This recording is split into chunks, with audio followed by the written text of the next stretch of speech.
My son Max, 9-year-old, has a best friend, Felix. Felix has a half-brother, Miles, that is only 6 weeks younger than him. My son is also friends with Miles. He just gets on better with Felix. He has another half-brother who is 7 months older, 2 half-siblings that are teenagers, and a 6-year-old full brother. None of the moms are still with the dad. Felix's mom doesn't work and looks after Miles after school. She also fairly regularly has Max over for playdates. On the occasions where I have asked if Felix wanted to come to our house after school, his mom has requested that I also take Miles, with her reasoning being that it would be unfair to Miles to invite one but not the other, and I wouldn't have if they were twins, I would. To me, it always just feels like she's trying to saddle me with another kid so she doesn't have to look after the one that's not hers, without having the other to entertain him. I think that Max and Felix deserve some time to play just with each other without a third kid hanging on. This has now happened 3 times, where I've invited Felix over and had to also invite Miles. Last week, I invited Felix over after school on Friday and let her know it would be Felix only. She requested that if I wanted to have only Felix for a playdate, that I have him over on the weekends instead of the weekdays, as Miles would be at his mom's on the weekend anyway. She explained Miles would be home alone at her place without his brother on Friday night. She says he'd be bored and would probably feel rejected. She says he, magically, wouldn't mind on the weekend just because he's at his own house. When I brought up she has another son Miles could play with, she told me it's not the same. I told her I couldn't do the weekend because we are busy. She asked about the weekend after next, and I informed her we are busy most weekends as all my kids play competitive sports. She told me I could have both on Friday or neither. I told her it would be neither and hope that she's happy trying to destroy her son's relationship with his best friend. At which point she invited Max over on Friday. I told her no because I had fun things planned for my kids and her son if she would let him come alone. We went back and forth for a bit over text. At one point she said that I don't understand what it's like balancing a tricky family dynamic. I told her it's not my fault she decided to be 1 out of 4 of some guy's baby mamas. She replied, "I'm glad to finally know how you really feel about my family," and added that my son would not be invited to her house in the future. I told her it was probably for the best as I shouldn't have really exposed my son to such a messed up family situation in the first place. Although my husband agreed about me putting my foot down regarding the mom's insistence on Miles always being invited, he has said I handled the whole thing wrong and I was a jerk for insulting their family. I'm not sure I agree. She knows her situation is messed up. Now, for a few comments before the update. Comment 1. I told her it's not my fault she decided to be 1 out of 4 of some guy's baby mamas. You are the jerk for that. You lost whatever high ground you may have had. I told her it was probably for the best as I shouldn't have really exposed my son to such a messed up family situation in the first place. Great, keep being a butt, ruin your son's friendship. Well done, OP. Comment 2, you are the jerk. There was literally 0 reason to bring your feelings about her family into this. For what it's worth, I agree there's no reason to have Miles over every time, but it is hard to manage kids' emotions.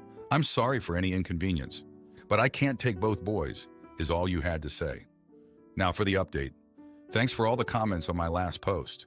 So things have gotten even messier since then. Last Friday, I thought the drama with Felix's mom was over, but boy, was I wrong. I found out from Max that Felix had been crying at school because he missed playing with him. That hit me hard. I felt terrible, so I decided to swallow my pride and texted Felix's mom to sort things out. But before I could send the message, I got a call from the school. Turns out, Felix and Miles had gotten into a fight at school. A real fist fight, which is totally unlike Felix. The school said it was over something to do with playdates and feeling left out. I couldn't believe it. I felt responsible, like my argument with their mom had spilled over and affected the kids. I went to pick up Max and there was Felix's mom, looking as if she hadn't slept in days. She apologized for the fight and said she wanted to make things right. She suggested that maybe we could alternate Fridays.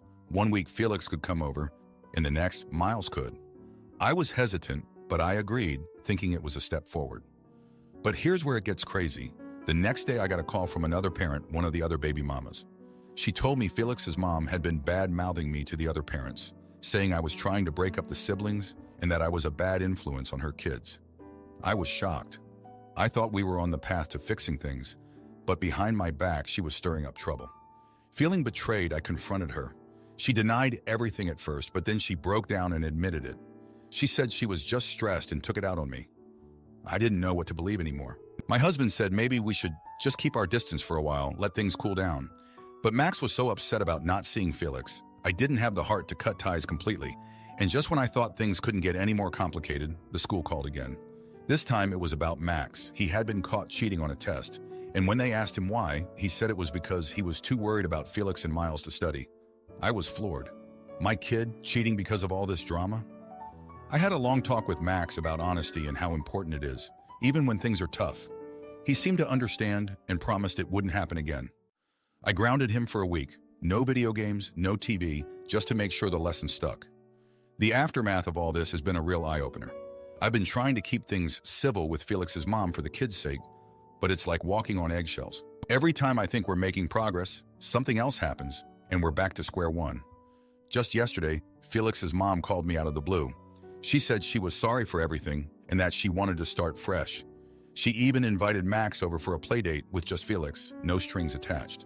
I was wary, but Max was over the moon, so I agreed. But then as Max was getting ready to go over, Felix's mom sent me another text.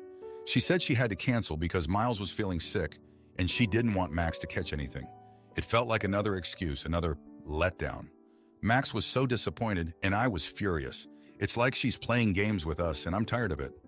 I haven't told Max yet, but I'm thinking of just calling it quits on this whole friendship. It's causing too much stress for everyone involved.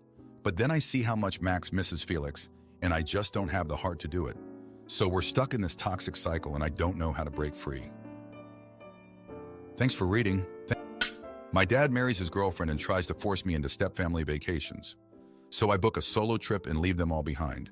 My parents divorced when I was 16 years old, male 16, and then I lost my mom 4 years later. My dad was already in a relationship with Emily when my mom died. Before my mom died, I split time equally with both parents. And before she died, we went on vacation with the extended family.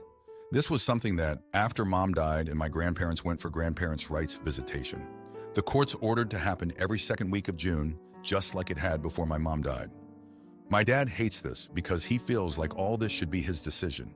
When he and Emily got married and they bought a house for the 5 of us, her 2 kids, it became a bigger deal because things needed to be planned around both sets of schedules. I now have half-siblings as well. My dad and Emily try to take a vacation with all of us every year. They always have to plan it when Emily has her kids and when I don't have a day or 2 with my extended family. I don't really like vacations with them. My dad is way too uptight about vacations, and he tries to have a plan for every single second and is so annoying when things get delayed. It happens sometimes, but my dad acts like it's such a big deal for a 5-minute delay in something. My step-siblings and I aren't that tight. We don't interact with each other, really, and I don't really care if I get to be on vacation with my half-siblings. I'm not sure I'll ever care if we're close, so seeing their faces light up and stuff isn't fun for me, but my dad thinks it should be. So the vacation issue comes from 2 things. My dad and Emily don't like doing big stuff when my step-siblings are with their dad. They prefer us all to miss out on an experience than go without them, even if they get to go with their dad. This bothers me. Christmas markets and stuff are things I love, but sometimes we have them for limited periods, and my step-siblings are with their dad. I have gone with my grandparents when they get their visitation, and it bothers my dad. He tells me I should save it for our family. The other element is the actual vacation thing. My dad always said he wanted me to save my first time going to Disney World or Universal Studios for when he and Emily can afford for our stepfamily to go. I went to Disney last June and I went to Universal a few years ago. My dad decided Hawaii was for this year's vacation and they booked the tickets and then decided to surprise us. But he remembered after the announcement that I have been to Hawaii more than once with my grandparents because my grandma's best friend is Hawaiian and she always lets us stay with her. He lost his temper with me after realizing and told me I should be saving spots like that for us to go. He said I am missing out on truly amazing first-time vacation experiences by going with my grandparents instead of my nuclear family. Am I the idiot? Now for a few comments before the update. Comment 1. I'm sorry that your dad is so insecure about what his stepkid's wife think of him that he's making you miserable. The fact is you're missing out because you have a dead parent. All the grandparents' trips in the world aren't going to make up for the fact that you're lacking a parent who could actually advocate for you. This is his problem. He's going to lose you at this rate by being a selfish, controlling AH. Why don't you get to have a supportive dad in your life when your step-siblings get both parents and your dad catering to them? Not the idiot. Comment 2. Jealous much? I'm sorry that your dad is not willing to prioritize your happiness over his wish to have a blended family, but you can't not go with your mom's side of the family on vacations.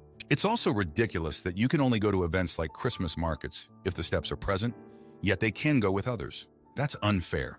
You're not the idiot, but do ask your dad why it's fair for the steps to go to an event on their own, but not you. Now, for the update, thanks for all the comments on my last post. Things have gotten even more complicated since then. Just last week, my dad blew up again. This time it was over something so small, but it felt like the last straw for me. We were all at dinner, and I mentioned how I was looking forward to the school trip to the local science museum. I've been there a dozen times, but I love it. My dad got all red in the face and said, "Why do you always have to do things before we can do them as a family?" I couldn't believe it. It's a school trip, not a family vacation. But he was serious. Then 2 days ago, Emily's kid's dad had to cancel his time with them because of a work emergency. So my dad and Emily decided we should all go to the Christmas market that night. I reminded them I had plans with my grandparents, but my dad insisted I cancel. He said family comes first, and I needed to understand that. I felt trapped. I love my grandparents, and they've been a huge part of my life, especially since Mom passed. But my dad was pushing so hard. I ended up going to the market with them, and it was as awkward as I expected. My half-siblings were excited, but I just felt out of place. I missed my grandparents and the simple joy we shared at these events. It was clear my dad and Emily were trying to create this perfect family image, but it felt forced. Yesterday, things escalated even more. My grandparents sat me down for a serious talk. They told me they were considering moving to be closer to my uncle in another state. They were worried about me and wanted to make sure I'd be okay with it. I was shocked. The thought of them moving away was terrifying. They're my rock, and without them, I'd be stuck in this tense house with my dad, Emily, and the kids.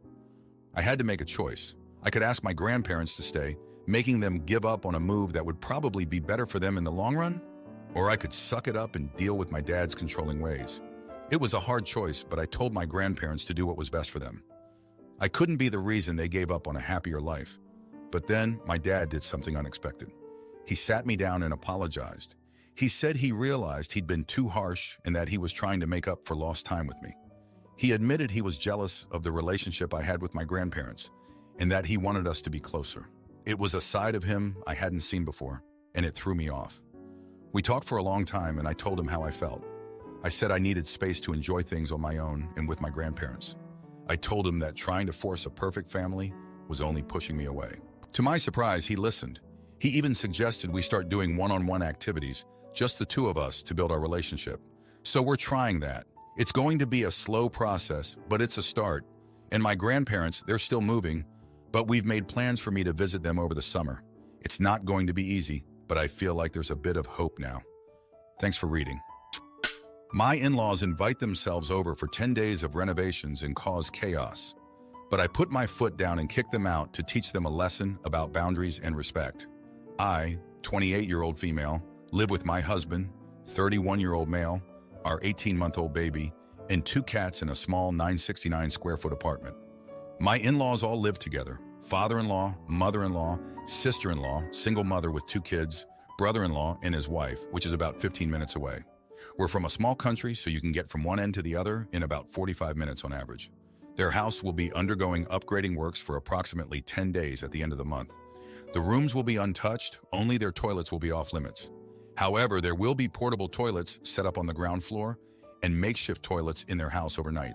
So while inconvenient, it's still manageable. My brother-in-law is generally independent and will be staying with his wife's family, but my sister-in-law heavily relies on her parents to care for her kids, so they often move as a group.